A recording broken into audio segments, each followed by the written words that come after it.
leero nzize wano okulaba omulimu nga bwe gugenda ogw'okuddaabiriza olutindo luno olw'e Karuma. Nga bwe mujjukira olutindo luno abakugu baalulaba ne batubuulirirawo nti olutindo lugendeze lwonooneka era terukyasobola kukola bulungi. Mu mbeera eyo twasuma wano ttiimu ey'abakugu ne kampani gye bayita China Railway 7 okukola investigation okulaba biki ebyetaagisa okukola. Bajja era ndooza mulabye tubadde wansi eyo ne bateekayo ne platform wansi kwe bakolera kwe batambulira ne bagenda nga bakebera buli kitundu eky'olutindo luno. Ne basanga nga mulimu ebitundu ebyonoonekedde eddala ebirina okuvaawo okubizaawo obupya. Kati gwe mulimu oguliwo kati. Omulimu guno olw'ensonga eyo twasalawo bwe twalaba ebyo ne tusooka tuyimiriza emmotoka enzito okuyita ku lutindo. Naye kati we tutuuse n'emmotoka entono tugenda ziyimiriza lwa nsonga emirimu egigenda okukolebwa kati gyetaaga olutindo nga lwonna tekuyita mmotoka.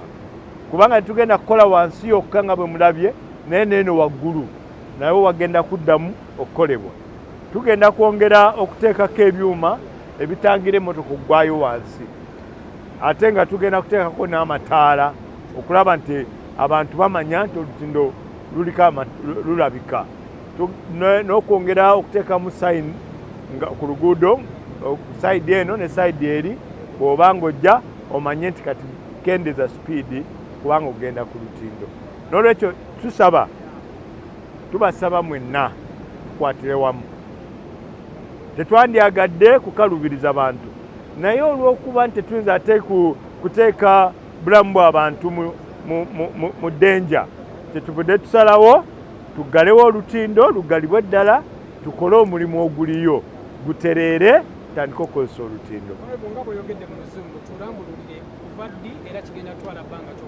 Tugenda kuggalawo olutindo luno kati abantu tugenda baayo wiiki emu okuva kati leero 17 ku 24 oba 23 ekiro tujja kuba olutindo tubisibye. 23 ekiro ssaawa 6 olutindo lujja kuba lusibe. N'olwekyo abadde bakozesa ekkubo lino tubasaba muyite e Masindi musale wali awali feri kati waliwo oluguudo mugwe ennooya ate mulyoke mudde eggulu. Bw'oba tokozesezza eyo ruutu kozesa e Masindi Port. Olw'okuba tugenda kuggala wano Masindi Port twongeddeyo feri ey'okubiri wabeerewo ebidyeri 2 bisobole okwanguyiza abantu. N'ekkubo eriva ku port okutuuka wali olw'enkunye nalyo tugenda kulyongera okuliddaabiriza abantu basobole okwanguyirwa. N'olwekyo tubasaba mwenna ffenna tukwatire wamu olw'obulamu bwaffe n'olw'obulamu bw'abantu abo be tuwangaala nabo. Mukkirize tayimu etugitwale naye tukole ekintu ekirungi ate tuleme kufuna buzibu mu maaso.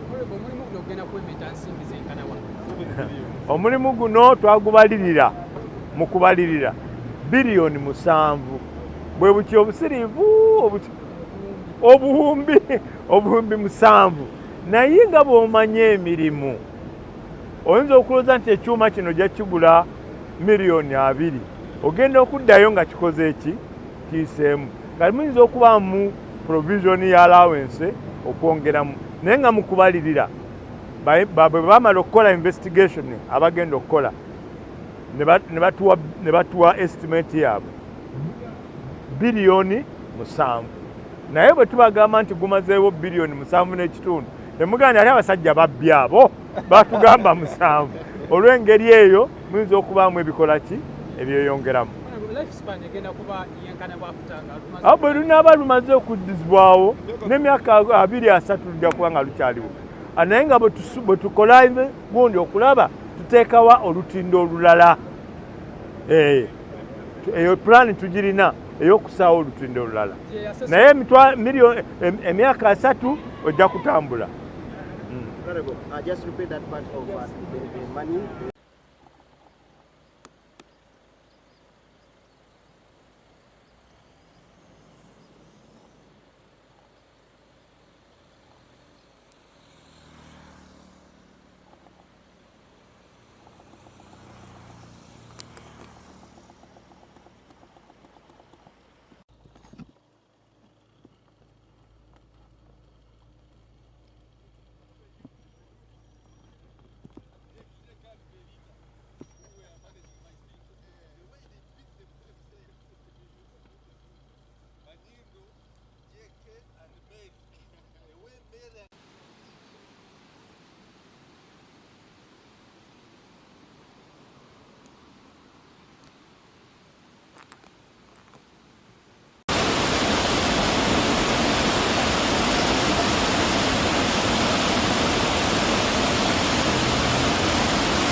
Yeah? Trust me. I'm safe. Yeah.